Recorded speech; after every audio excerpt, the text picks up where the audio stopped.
Today I'm talking about the risks of overdoing the removal of friction from your B2B website. This is just one of many things that marketers can take too far. For example, replacing forms with diary embeds and chat widgets in the hopes that they'll improve their business impact, when in reality it can have the opposite effect. Today we're going to explore what friction is, what the good and bad forms of friction are, and why you might want to take a different approach to introducing some friction to your website's user experience if you want to grow pipeline and business impact.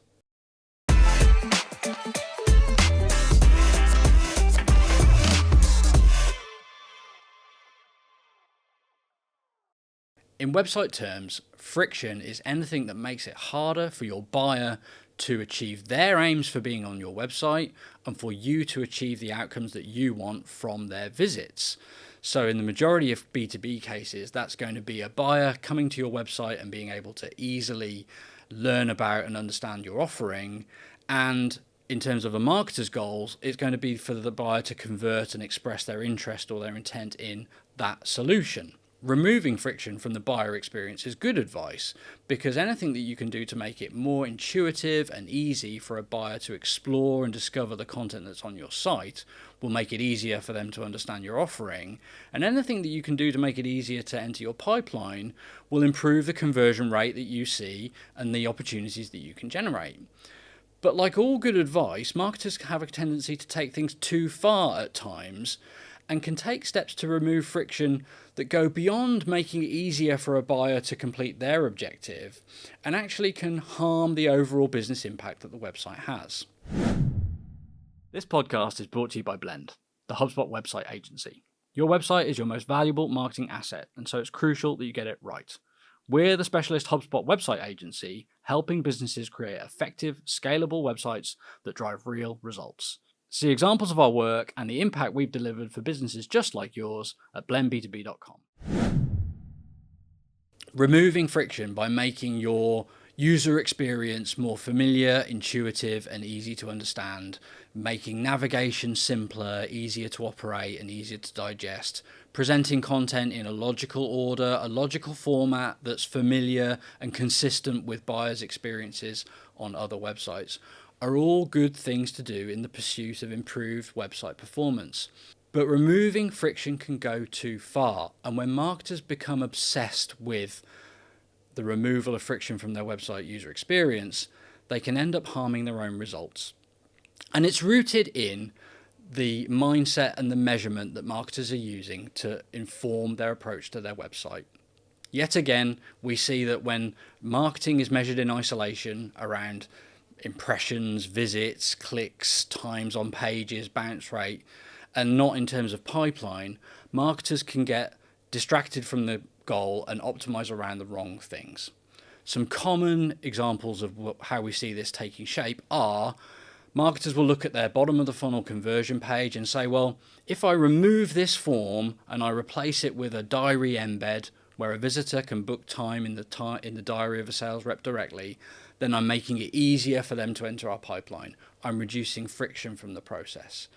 Likewise, shrinking forms down so they only capture minimal information before buyers take up valuable time and resources within your organization, or replacing forms altogether with chat engines in the hope that by removing the friction as much as possible, you're going to increase the business impact and the business results you have, are all examples of good advice being taken too far and applied incorrectly in the majority of cases.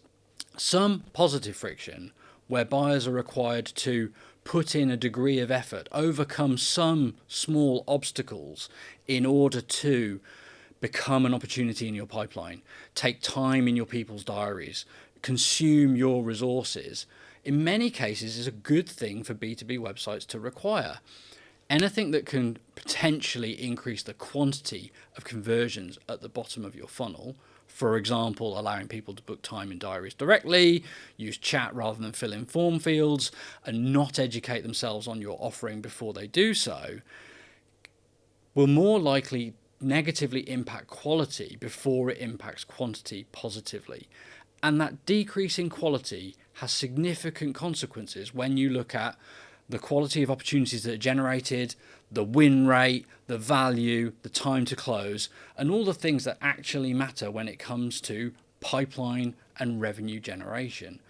So by removing friction from the conversion process, by making it as easy as possible for visitors to your website, any visitor to your website, to pass through the bottom of the funnel and consume resources from your sales function, you're actually potentially making matters worse for your business rather than better. Form fields serve to encourage buyers and visitors to qualify themselves more properly before they enter your CRM, before they enter your pipeline. You gather information which tells them and you whether they're likely to be a good fit for what you offer or it's going to be a harder sell.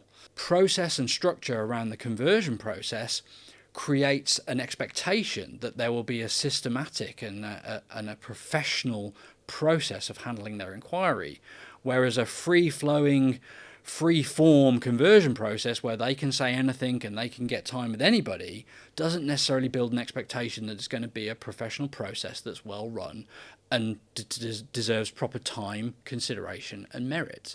All these things contribute together to create higher value opportunities as opposed to lower value conversions at higher quantities. It's not just the bottom of the funnel conversion point where the removal of friction can go too far. Marketers can have a tendency to apply this to other parts of the website too, all with good intention to make the experience better and easier for their buyer, but slightly misguided because they're not necessarily looking at the right measurements and KPIs. Where we see this taking effect is, for example, in call to action language before you get people to your conversion page. It's tempting to make the language of a call to action friendlier, more welcoming. For example, get started, learn more, take the next step, as opposed to being specific and honest about what is behind that call to action. A conversation with sales, a trial of a software or a demo.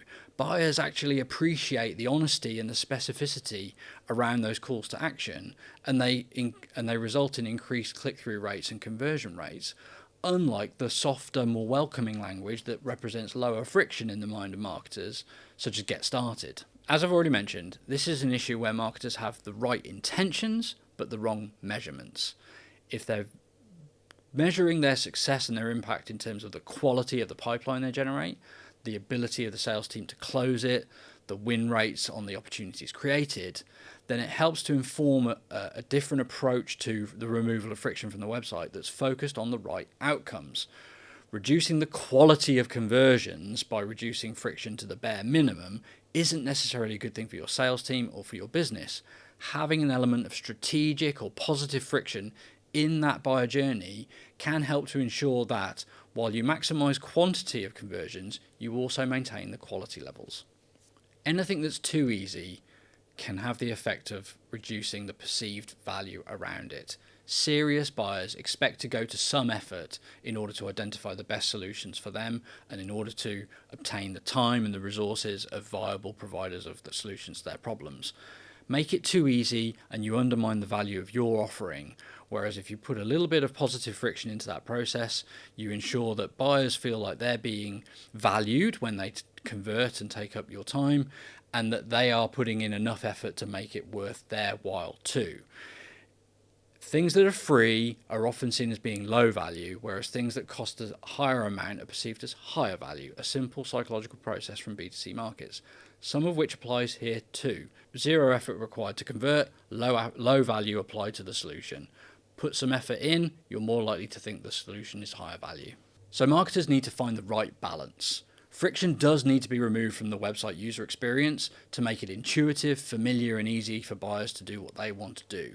But when it comes to converting those buyers into pipeline, into leads, and into opportunities, an element of friction is a good thing. Positive friction is a benefit to you and your business because it will ensure that you maintain the quality of your conversions whilst you do other things to increase the quantity of conversions coming through your website.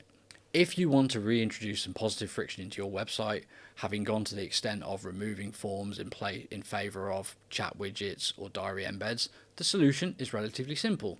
Go back some of the way that you've come. For example, ask buyers to fill in a form capturing key qualifying information before you present the diary embed.